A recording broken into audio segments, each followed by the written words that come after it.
y otro. Por un lado, tenemos lo que sería la línea Calatayud-Valencia, que se inauguró en 1901 y de la que actualmente solamente se conserva en servicio el trayecto de Camín Real a Sagunto. Y, por otro lado, 32 años después, quedó inaugurada la línea Camín Real-Zaragoza, que lo que supuso fue la unión directa de Valencia con Zaragoza y, además, la salida de toda la producción de la huerta valenciana a Europa a través del ferrocarril de Canfranc.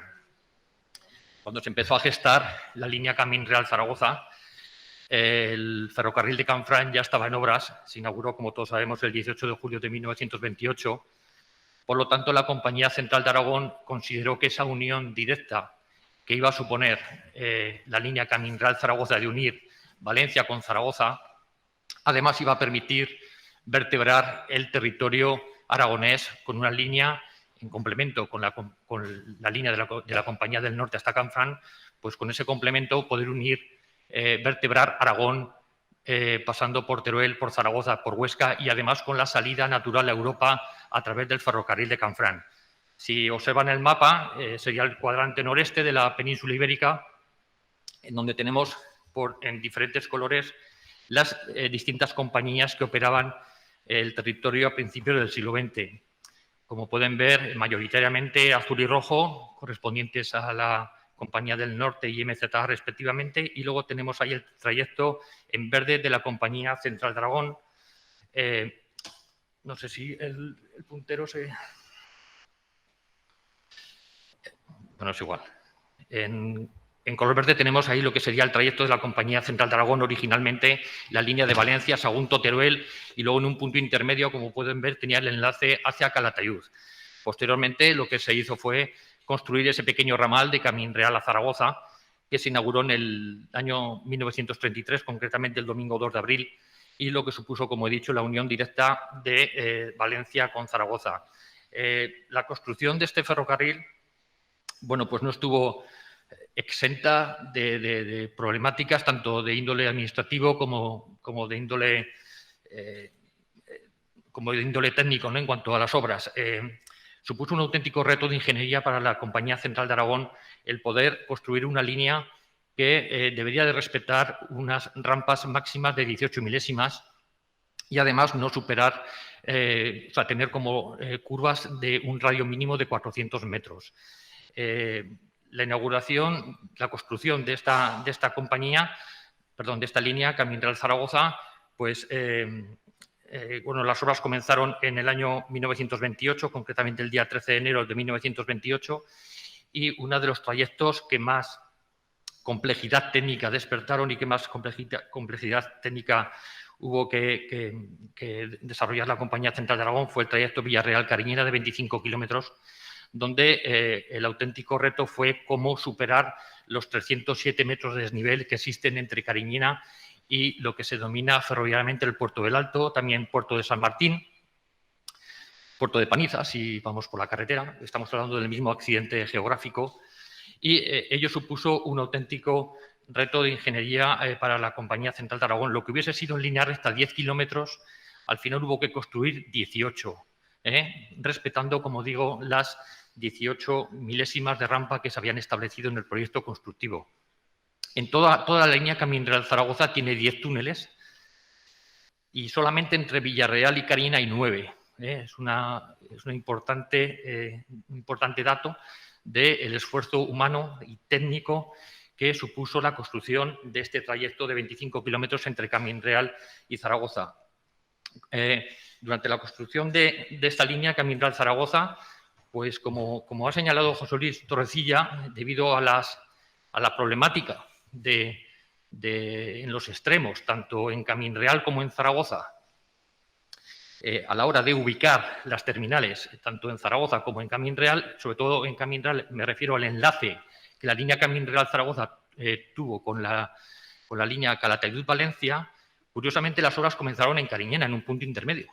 Y es curioso porque las líneas, pues bueno, empiezan por el principio o por el final, o por uno de los extremos, pero en este caso las obras comenzaron en un punto intermedio como Cariñena, debido, insisto, a la problemática existente entre los puntos los puntos extremos de la línea, en Zaragoza, como ha comentado José Luis, o en Camín Real, se barajaron que el enlace con la línea Calatayud-Valencia pudiese ser en Darocas, pudiese ser en Calamocha, finalmente recayó en Camín Real, y ese retraso en esos puntos extremos de la línea pues hizo que la línea comenzase a construir en un punto intermedio como Cariñena. Curiosamente, para llevar el material fue necesario utilizar el ferrocarril de vía métrica existente hasta la época, hasta aquel año, de ferrocarril de vía estrecha que circulaba, que prestaba servicio entre Cariñena y Zaragoza y que se había inaugurado en el año 1887. Este ferrocarril, pues bueno, sus últimos servicios pues fue asistir a la construcción de la línea Camín Real-Zaragoza, y como pueden ver en la imagen, vemos ahí una locomotora norte desmontada y que circula sobre unos diploris del ferrocarril de vía estrecha para su traslado hasta Cariñena. El ferrocarril de vía estrecha pues, bueno, fue un elemento importante a la hora de poder trasladar hasta Cariñena todo el material necesario para la obra, y desde Cariñena comenzar las obras tanto en dirección Zaragoza como en dirección Villarreal, acometiendo este duro trazado que he comentado tuvo que ejecutarse entre Cariñena y Villarreal. Aquí me voy a detener en esta boca Sur Túnel 3. Esta boca se corresponde a uno de los 9 túneles que existen entre Villarreal y Cariñena. Está situada a 908 metros de altitud y está pues, en la explanada de lo que antiguamente fue el apartadero de Puerto del Alto, una estación que se tuvo que construir de manera estratégica en este punto, pues para que la operatividad de la línea fuera plena a la hora de poder dar doble tracciones de los trenes hasta este punto, ¿no? Esta boca sur, túnel número 3, la he elegido porque es una muestra pues, del esfuerzo y de la gran obra de ingeniería que hubo que acometer en esta zona de los 25 kilómetros, insisto, entre Villarreal y Cariñena. Y precisamente este túnel fue escenario, tristemente, de un accidente, un desgraciado accidente que tuvo lugar el 28 de septiembre del año 1928, cuando se estaba ejecutando la excavación de este túnel de 875 metros y donde, pues, debido por un parte a la geología del terreno y por otro posiblemente a las condiciones laborales, pues hubo un desgraciado accidente en el que se vieron involucrados pues, numerosos obreros, un desplome de la galería de avance. En un principio atrapó a 3 obreros, entraron, como es lógico, todos sus compañeros a rescatar. Hubo un segundo desplome a los 45 minutos, al final la tragedia fue mucho más grande y fallecieron 9 obreros, todos ellos muy jóvenes, la mayoría vecinos de Encinacorba, que habían sido contratados por la contrata vasca que estaba ejecutando este trayecto. Y bueno, aunque cuando se hablan de tragedias nunca es conveniente decir la palabra afortunadamente, pero sí que ha sido afortunadamente el único accidente, la única desgracia que ha tenido la línea Camín Real-Zaragoza durante su historia, precisamente antes de que se inaugurase pues en el accidente que acabo de comentar en el túnel número 3. Esta foto es bastante reciente, como se puede ver, la vía está ya totalmente renovada con traviesa de monobloc, carril de 60 kilómetros lineal, y hoy en día pues, forma parte del trayecto de la línea Camín Real-Zaragoza, un trayecto que de momento no ha sido reformado. La inauguración de la línea Camín Real-Zaragoza tuvo lugar el día 2 de abril del año 1933, pero antes de llegar a esta fecha hubo otras fechas importantes en el año 1933, antes de llegar a esta inauguración oficial. La primera fecha fue el 19 de enero de 1933. Por primera vez circulaba un tren realizando el trayecto completo. Un tren de 40 vagones cargados de naranjas con destino a Europa. Yo creo que fue una muestra, un guiño de la Compañía Central de Aragón a la verdadera vocación internacional con la que nacía la línea Camín Real-Zaragoza. Este tren, el día 19 de enero de 1933, acompañado por el ingeniero Felipe Garre, recorrió toda la línea entre Camín Real y Zaragoza a modo de asentamiento de la vía. Es curioso porque entre Cariñena y Zaragoza hubo que hacer algunas modificaciones provisionales para que pudiese circular este tren. Y es que entre Cariñena y Zaragoza, como he comentado anteriormente, estaba en servicio el pequeño ferrocarril de vía estrecha, que tenía varios puntos de intersección con el actual ferrocarril, y por lo tanto hubo que hacer unos empalmes provisionales para que pudiese pasar este tren de mercancías que, como digo, fue el primero que recorrió la línea a modo de asentamiento de la vía, ¿no? Posteriormente, el día 9 de marzo, es otra fecha importante porque el día 9 de marzo circuló por primera vez el primer servicio de viajeros entre Valencia y Zaragoza. Para aquel día, la Compañía Central de Aragón puso sus mejores armas, ¿no? Puso en funcionamiento un tren encabezado por una gigantesca locomotora Garrat doble Pacific de reciente adquisición por parte de la compañía, varios coches de la Compañía Internacional de Coches Camas y varios coches también adquiridos recientemente por la compañía con motivo de la inauguración del ferrocarril de la línea Camín Real-Zaragoza. Posteriormente, ya el día 2 de abril del año 1933, fue la inauguración. Yo me quiero quedar con este grabado que ven en la imagen. Es la portada del Noticiero, un periódico que teníamos aquí en Zaragoza hace unos años, quizá los más mayores lo recuerden. Y en este grabado se ve claramente lo que suponía la inauguración de este nuevo ferrocarril, la línea Camín Real-Zaragoza.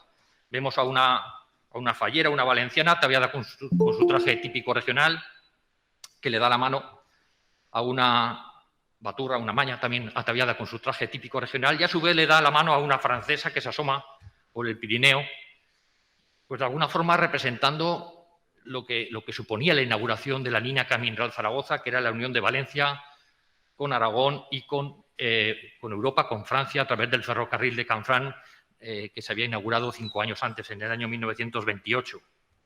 Este día, bueno, circuló un tren especial con autoridades, paró en Teruel, subieron autoridades locales, también paró en Camín Real para subir autoridades de la Compañía Central de Aragón, y también viajaban las mises y las falleras mayores de Valencia aquel día en aquel tren.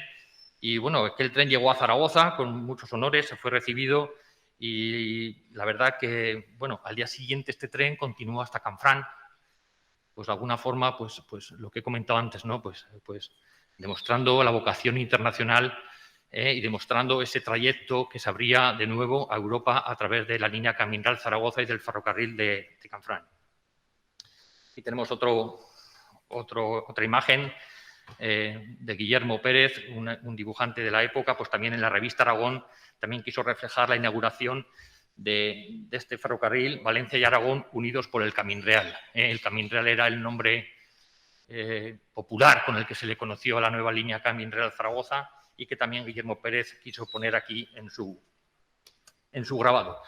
La línea Camín Real-Zaragoza, una vez inaugurada en el año 1933, lo que nos encontramos fue pues que estaba considerada en su momento como una de las líneas más modernas de España. La línea Camín Real-Zaragoza, en el año 1933, estaba en el top de las líneas españolas, y hubo varios motivos. O sea, esto no fue un adjetivo que se le puso a la línea de manera cariñosa, sino que había argumentos suficientes para pensar y para demostrar que estábamos ante una de las líneas más modernas de España. Primero, el trazado.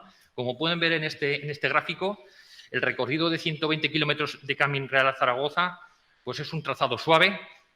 Camín Real está a 900 y pocos metros de altitud. Zaragoza de Licias estaba a 200 metros de altitud. Por lo tanto, el desarrollo de lo que es el trazado, ven que es un trazado suave. Hay dos importantes, digamos, cumbres, por así decirlo, ¿no? de la línea. Una es el Puerto del Alto, la importante rampa, como he comentado al principio, entre Cariñena y este punto, el Puerto del Alto, y luego lo que es la subida al Alto Peirán, que es un paraje que está entre Ferreruela y Concabuena, que ahí se llega a los 1050 metros de altitud.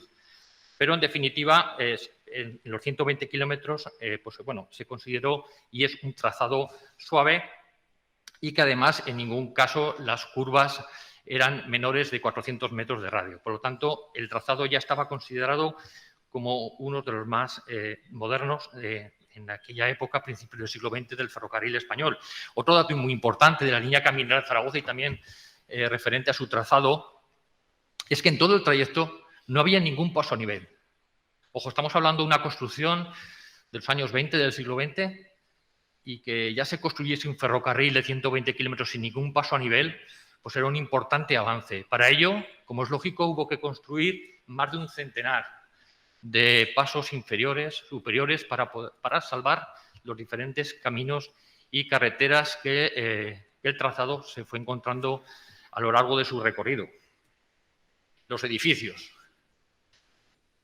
No voy a profundizar mucho en los edificios de la línea Caminral Zaragoza porque luego tiene prevista una intervención Alegría Colón y, por supuesto, ella va a profundizar mucho más en este aspecto. Yo simplemente voy a dar unas pequeñas pinceladas de estos edificios que suponen un auténtico patrimonio de Aragón y un auténtico patrimonio hoy en día de Adif, ¿no? Y, por supuesto, un patrimonio de todos los aragoneses. Los edificios de la línea Caminral Zaragoza fueron diseñados por dos de los más importantes arquitectos de principios del siglo XX que había en España, como Luis Gutiérrez Soto, que diseñó las estaciones extremas, Zaragoza Delicias y Camín Real, y Secundino de Zuazugalde, que diseñó el resto de las edificaciones, además de 12 casillas guardavías y los apeaderos. Actualmente yo he elegido estas tres fotografías porque son las únicas tres estaciones pues, que actualmente ya no están. El Torrubia ya hace varias décadas que desapareció. También Puerto del Alto, que no he podido conseguir ninguna foto de aquella estación, hace ya varias décadas que desaparecieron. Y más recientemente Cuencabona y Navarrete, las tenemos en la parte superior. Pues de alguna forma he querido rendir un homenaje a estos tres edificios hoy porque son las únicas estaciones, los únicos edificios que ya no existen. Por diferentes motivos fueron demolidos y, por lo tanto, ya no están en el recorrido de la línea. Hay otros edificios pues que bueno, me preocupan porque ya están fuera de servicio y con un futuro incierto, como puede ser Calamocha, como puede ser Villarreal, como puede ser Encinacorba, como puede ser Muelmozota, Longares, Botorrita, estos tres últimos ya fuera de trazado debido a las reformas que se han hecho en la línea a principios de este siglo XXI, ¿no? Quiero destacar que dos de esos edificios, dos de la totalidad de los edificios, pues la verdad que van a vivir una segunda juventud, por así decirlo. Por un lado, el de Ferreruela, que recientemente ha sido adquirido en alquiler por el ayuntamiento de la localidad y que se ha reformado para viviendas y por lo menos el edificio, pues bueno, se está conservando y ofrece un extraordinario aspecto hoy en día. Y por otro, como todos sabemos, el edificio de Camín Real en plena ejecución para ser sede del futuro Museo de Aragón, una de las sedes. Y por último, decir ya en cuanto a los edificios que el único edificio que actualmente se conserva con las funciones para las cuales fue diseñado originalmente y que presta servicio ferroviario es el de Cariñena. El de Cariñena es actualmente la única estación, el único edificio que se conserva con uso ferroviario. Luego Pilar Moore más tarde seguro que nos profundizará mucho más en este aspecto de los edificios. También las instalaciones de seguridad. Supuso un importante avance para la Compañía Central de Aragón el poder pues instalar unos novedosos elementos que fueron fabricados en Getafe bajo licencia Ericsson y que supusieron un importante avance en la seguridad y en la circulación y la seguridad de los trenes en la línea Camín Real Zaragoza y que estuvieron en servicio hasta el año 2007. Eran eléctricos en Cariñena y en Camín Real y mecánicos de palancas concentradas, como se puede ver en la foto inferior derecha, en el resto de las estaciones. Una peculiaridad, a la izquierda, señal avanzada de Cariñena, y es que era que el disco superior, como pueden ver, gira sobre un eje horizontal, sin duda herencia de la señalización centroeuropea que la Compañía Central de Aragón introdujo en la línea Camín Real Zaragoza de la mano de la firma Ericsson. También el material motor y remolcado.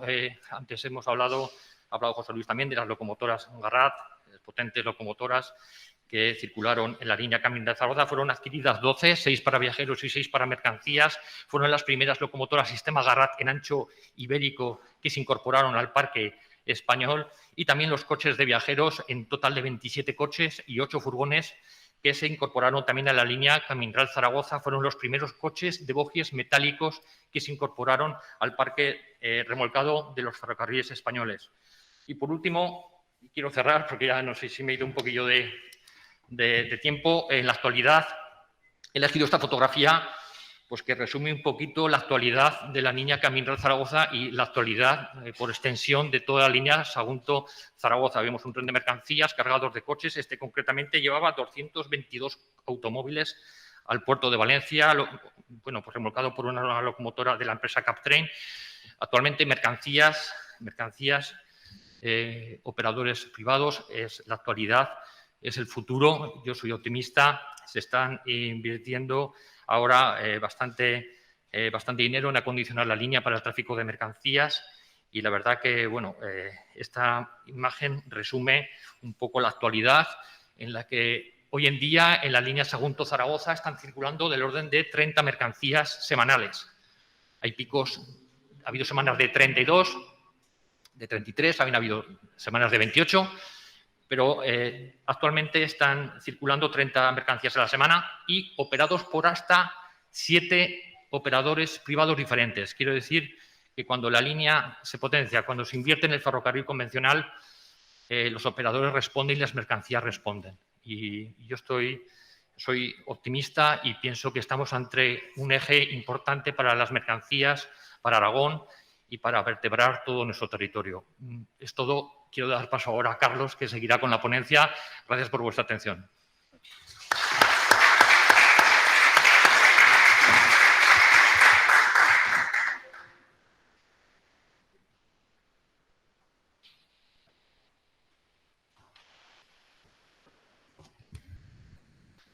Buenos días, gracias por su asistencia.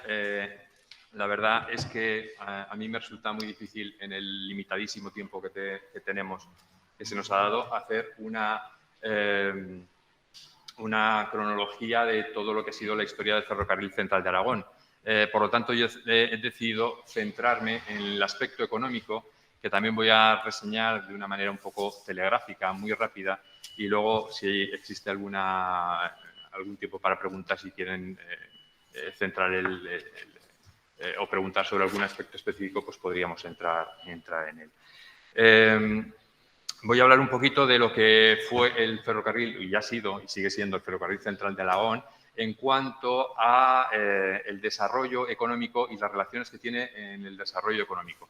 No solamente para el Central de Aragón, para las tierras turolenses y para toda la vertebración de la parte sur de Aragón, sino que son características propias de cualquier línea de ferrocarril y a lo largo de todos los tiempos. Sin embargo, aquí vamos a concretar un poco y a poner los ejemplos para lo que ha servido y cómo se ha visto implicada, digamos, la sociedad y el territorio al sur de Zaragoza gracias a la llegada del Ferrocarril Central de Aragón, que surge a principios del siglo pasado, entre el año 1898 y 1903, se va abriendo por tramos, y los objetivos de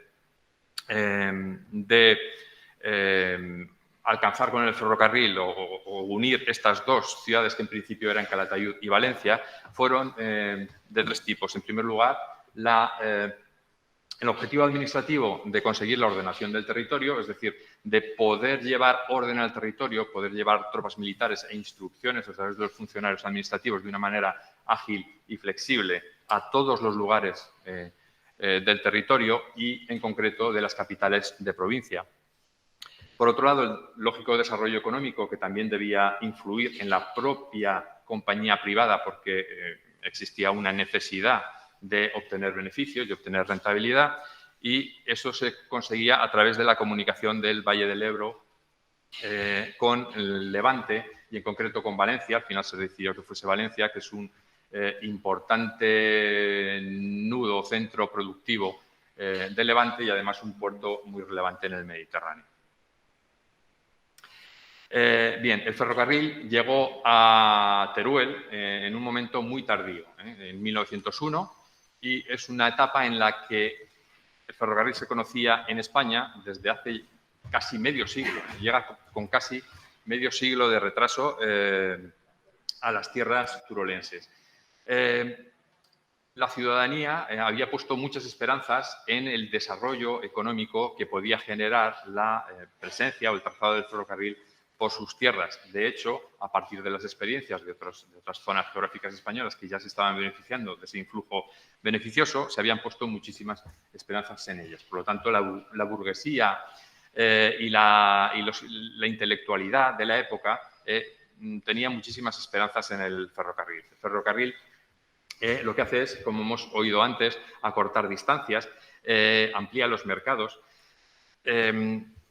Los productos que antes tenían una difusión meramente local, ahora se pueden colocar en mercados cada vez más lejanos y además más amplios, con lo cual lo que son las pequeñas industrias que estaban fomentadas por los en principio artesanos y estos burgueses que tenían unos excedentes económicos que querían emprender, que querían invertir, lo que hacen es estas industrias aumentan de dimensión, de manera que los pequeños talleres artesanales se convierten en protoindustrias y las industrias se convierten en industrias. Por lo tanto, vamos ganando dimensión. Ese en el aspecto industrial.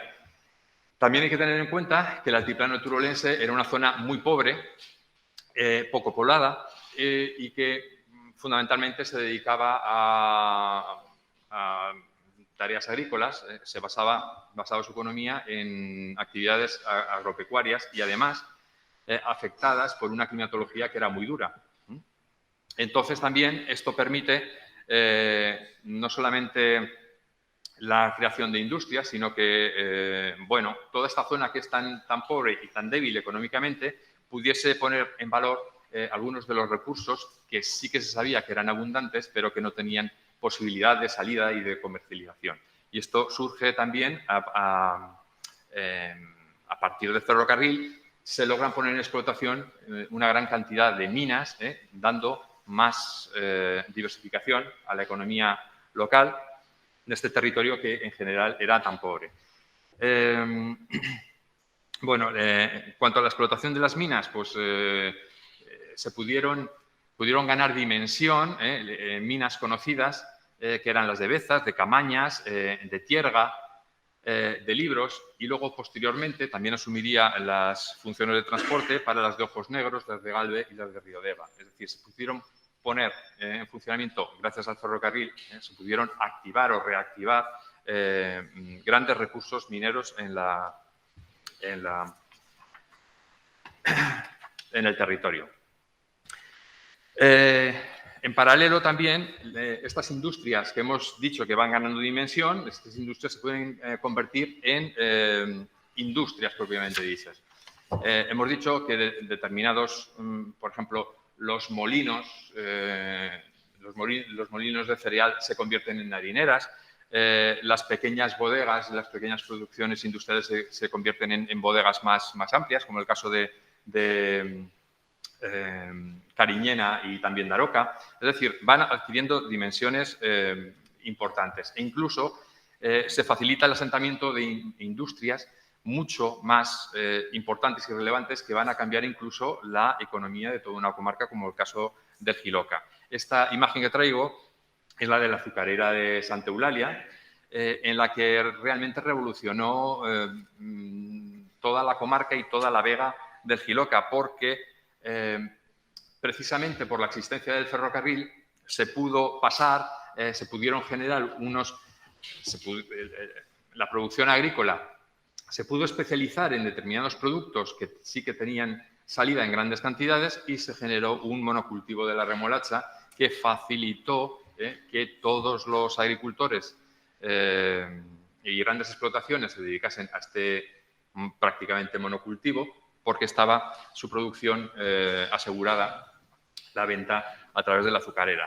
La azucarera hacía de elemento recolector a través del ferrocarril y además también sus propios suministros venían por ferrocarril fundamentalmente de carbón y de sosa.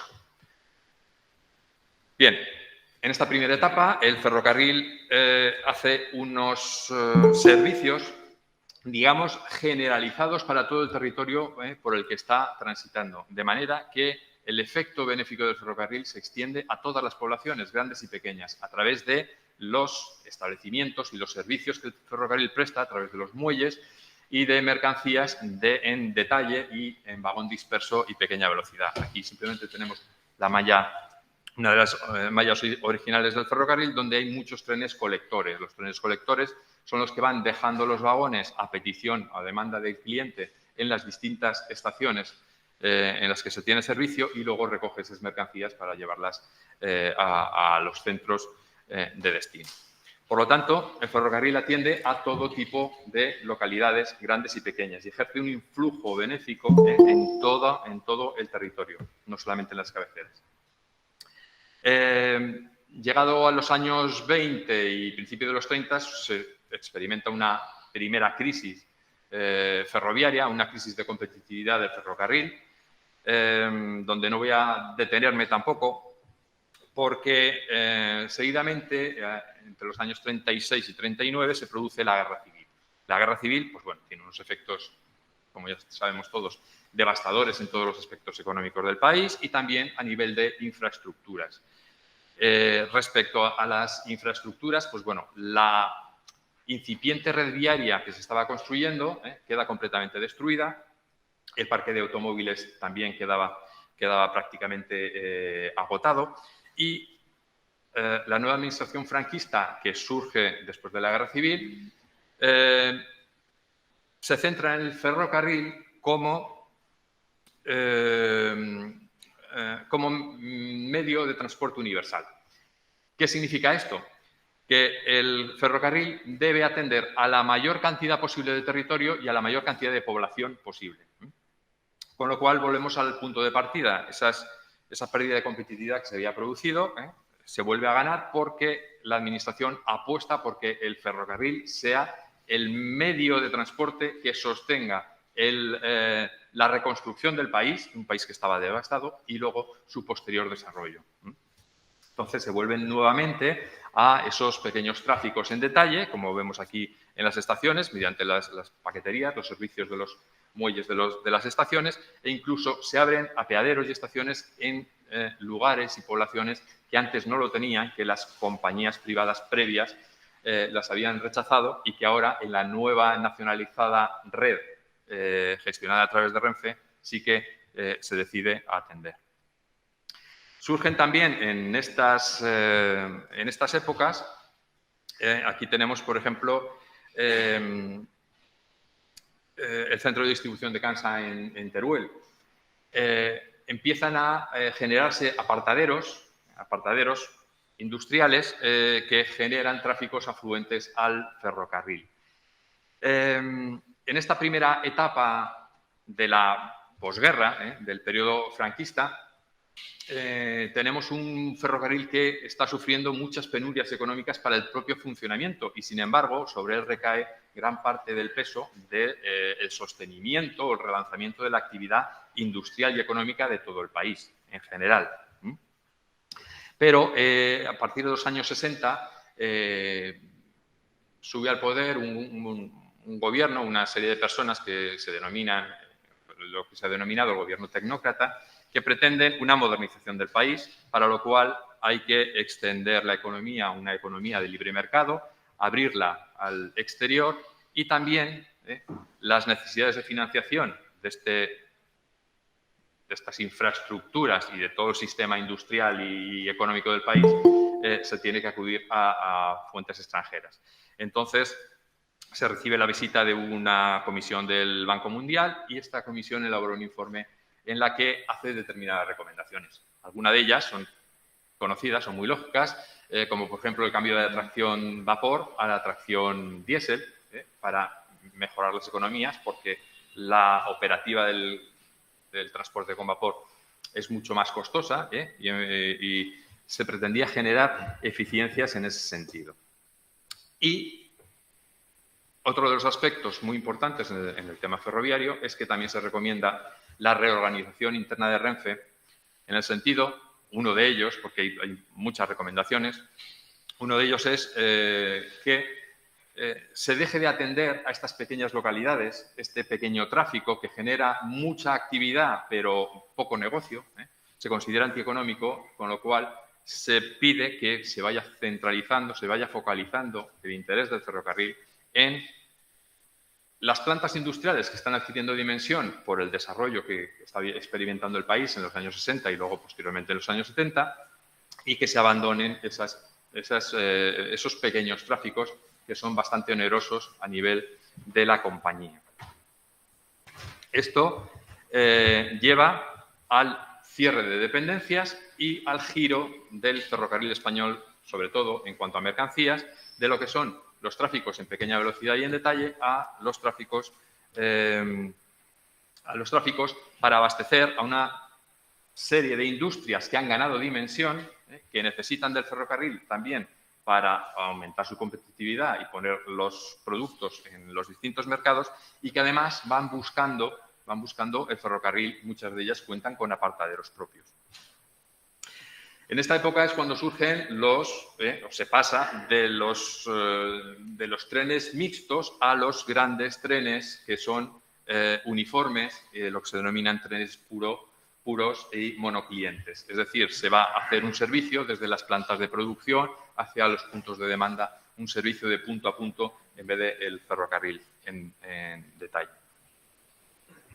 Existen multitud, en esta época se instalan multitud de empresas a lo largo de toda la línea. En el caso del Central de Aragón, pues hemos visto las instalaciones de distribución de Cansa, las fábricas de madera Intamas y Móstoles en Cella, la fábrica de cementos Portland en Muel, el centro de distribución de butano en María y luego más tarde también los suministros de arcillas para las factorías cerámicas de la Plana de Castellón, y también el mineral de hierro y las arenas silíceas de Cadrete. Son los tráficos principales que pasan a ser de este tipo, unos tráficos prácticamente monoclientes y que van a atender a los principales puntos de producción o los principales puntos de demanda, eliminando y cerrando los servicios a las pequeñas dependencias que se estaban produciendo.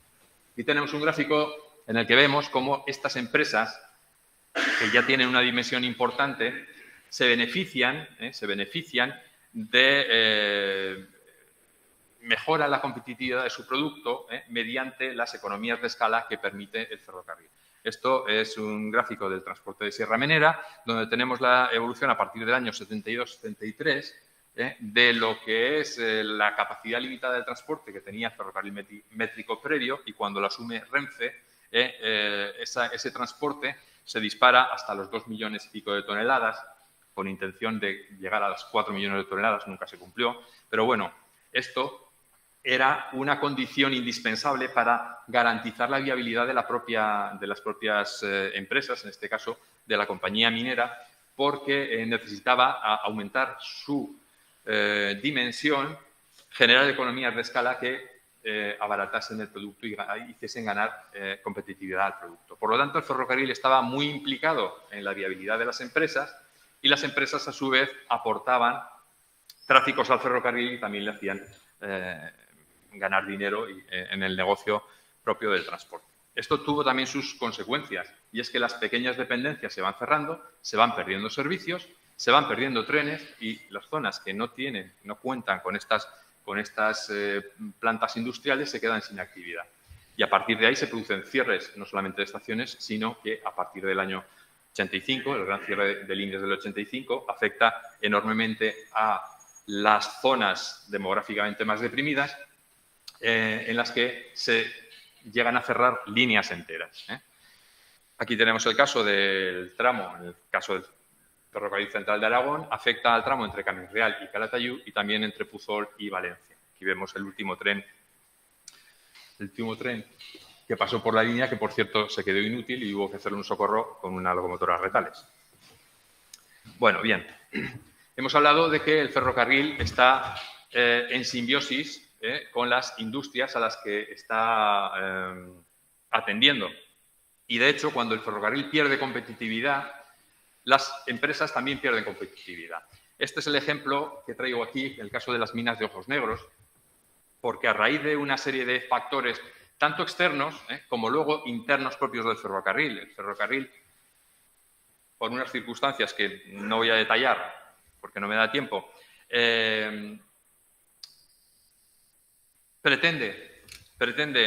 sufre un incremento de costes que se pretende trasladar al cliente final, en este caso es del 300%, se quiere triplicar el precio del transporte y esto acaba afectando a la viabilidad propia de semejantes clientes que están transportando del orden de 2 millones y medio de toneladas.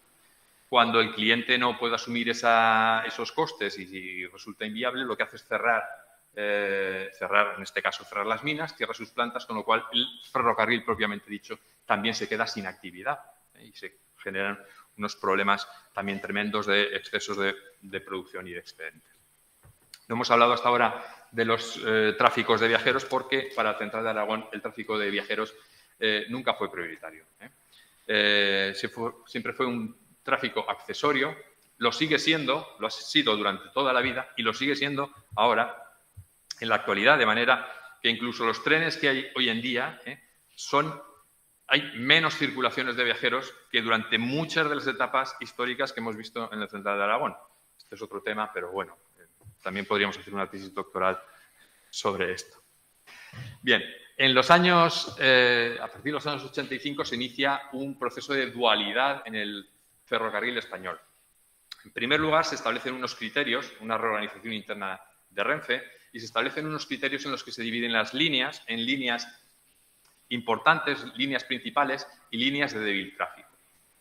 Las líneas importantes son las que se clasifican en categorías A y B y las líneas de débil tráfico son de categoría C. Estas líneas de categoría C son las que no se han cerrado en el año 85 y son líneas que se consideran deficitarias. ¿Y qué ocurre con ellas? Pues que se establece que las inversiones que hay para ferrocarril solamente vayan a las líneas importantes y las líneas principales. Las líneas C, las líneas de débil tráfico, entre las cuales está el Central de Aragón, lo que va a ocurrir es que no reciben inversiones, no reciben fondos para el propio mantenimiento, ni siquiera para el propio mantenimiento, y se descapitalizan y se deterioran rápidamente. Desde el punto de vista estratégico de la compañía, de Renfe, se toman decisiones como, por ejemplo, eliminar todos los tráficos de paso por este tipo de líneas. El Ferrocarril Central de Aragón, o la línea del Central de Aragón, pierde todos los servicios de larga distancia, no se han recuperado todavía desde entonces. El famoso TER, el Sol de Levante, todos estos se cierran y también se eliminan los tráficos de paso para pasar por esas líneas principales, aunque sea dando un rodeo de un montón de kilómetros más. Entonces, estas líneas, las líneas C y el Central de Aragón en concreto, tienen que subsistir a partir de dos pilares básicos. En primer lugar, los convenios para servicios de viajeros, fundamentalmente con las comunidades autónomas, los convenios de GEA-Renfe, y para el tráfico de mercancías con tráficos propios. A pesar de contar solamente con el sostenimiento de los tráficos propios, como vemos aquí, en el año 2000, al final de toda esta década tremenda, Ferrocarril Central de Aragón se movían unos entre 500 y 600.000 toneladas de transporte. Entrado el año 2000, ya se produce un importante cambio en la primera década del siglo, y es el criterio del Ministerio de Fomento y, digamos, de la planificación de transportes, en el sentido de que todas las líneas ferroviarias españolas que se considere que deben integrar o formar parte de la red ferroviaria de interés general tienen que tener unos equipamientos mínimos de fiabilidad y de seguridad, fundamentalmente de seguridad. Esto porque había habido unos accidentes previos en los que se había percibido que el servicio ferroviario, la infraestructura ferroviaria, no se acomodaba a las necesidades del ferrocarril y de los trenes que estaban avanzando con mucha mayor celeridad.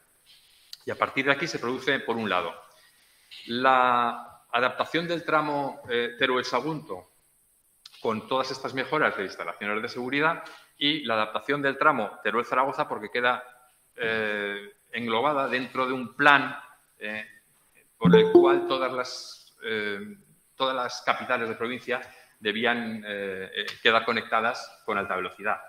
Aquí, afortunadamente, a pesar de que en dos de los tramos no se logra este cambio, digamos, paramétrico de los parámetros de alta velocidad, se consigue con otros tramos que dejan la vía en muy buen estado para poder realizar circulaciones. Pero también la propia evolución de la economía a nivel global hace que muchos de estos centros aferentes de tráficos al ferrocarril, por razones ferroviarias y por razones extraferroviarias de coyuntura propia de esas pequeñas compañías, vayan cerrando.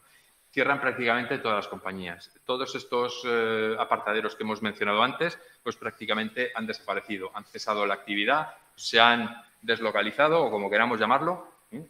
Cierra la planta de butano, cierra la planta de cemento de Moel, el tema de las arcillas de Galve también ocurre 3/4 de lo mismo, por los elevados precios del transporte de la arcilla que se quieren repercutir en el cliente, al final se abandona. Al abandonar eso se pierden los tráficos ferroviarios.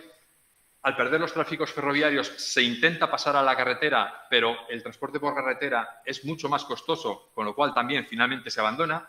Al abandonarse estos tráficos, ¿qué ocurre? Las minas que estaban generando esas mercancías transportadas también se ven abocadas al cierre. El caso último que hemos visto es el de Riodeva, de las minas de Kaolín. Riodeva es una población de 100 habitantes. Estaba generando 28 puestos de trabajo. Bueno, pues todo esto se va a pique. Se van a pique todas estas posibilidades. De manera que hoy en día, prácticamente en toda la línea actual del Central de Aragón, que es la 610, Sagunto, bifurcación Teruel, no existe mercancía transportada propia del territorio, sino que simplemente sirve para unir las cabeceras, importantes cabeceras de Valencia con Zaragoza, a pesar de que se han producido fuertes renovaciones. Carlos, perdona, tenemos que ir acabando, nos hemos comido casi hasta el descanso. Sí, termino ya, simplemente con la evolución de esta última parte de la historia más reciente y en la que todavía estamos viviendo. Y este es el relanzamiento que ha comentado Marco Antonio respecto al tráfico de mercancías y de los operadores privados. En función de estas inversiones que se han realizado y algunas que se han hecho muy puntuales y que yo quiero reseñar, cuando se hacen inversiones que no son de cuantías muy elevadas, pero que se ataca los puntos de debilidad del ferrocarril, los puntos donde se está estrangulando la circulación ferroviaria, entonces se obtienen rendimientos que son espectaculares como son los que tenemos aquí. Y aquí simplemente me centro en el tramo de Teruel a Zaragoza, la instalación de tren tierra y de CTC para conseguir la circulación de los trenes durante las 24 horas del día, y en el tramo de Teruel a Sagunto el aumento de la capacidad portante de la vía, que también era una seria limitación.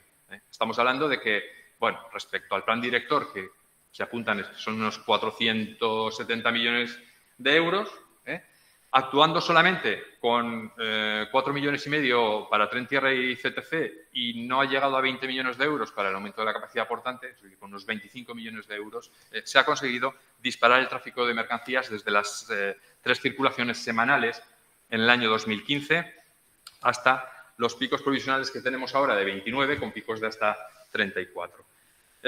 Y todo esto gracias a la participación de los operadores ferroviarios que han decidido apostar por este corredor, también impulsado por determinadas entidades que han decidido apostar fuertemente por esta línea de ferrocarril, entre ellas la Autoridad Portuaria de Valencia. Bueno, pues con esto ya prácticamente terminamos. Pensaba hablar también un poquito de la demografía y cómo afecta el ferrocarril a la demografía y la evolución ferroviaria a la demografía, pero bueno, tampoco en el caso de que se redacten las actas correspondientes, bueno, pues podremos tener una oportunidad de ver esto. Y con esto cierro ya mi intervención, digamos, desde una posición un poco esperanzada de que, a pesar de que actualmente el Ferrocarril Central de Aragón está dando solamente servicio a las grandes cabeceras, que son fundamentalmente Valencia, a través de sus nodos industriales y el puerto, con las plataformas logísticas del norte, de Zaragoza, de Jundiz y del puerto de Bilbao, pues bueno, ahora sí que tenemos una infraestructura competitiva, tan competitiva como que a fecha de hoy estamos transportando, hay más circulaciones de trenes de mercancías por el Central de Aragón que por el corredor mediterráneo, el famoso corredor mediterráneo entre Valencia y Barcelona. Muchas gracias. Muchas gracias.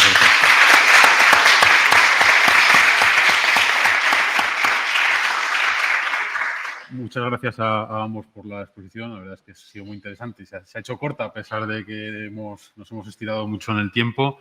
Vamos a hacer un pequeño descanso, aunque empecemos más tarde con las siguientes ponencias. Ya jugaremos con el tiempo también, sino de debate. Volvemos en 10 minutitos o algo así para que la gente pueda estirar un poco las piernas, ir al baño y demás. Y en el caso de la demografía, que también me parece algo importante, sobre todo en todo lo que es el corredor aragonés, si podemos en el momento de debate intentaremos comentar un poco el tema. Muchas gracias. Volvemos en 10 minutos.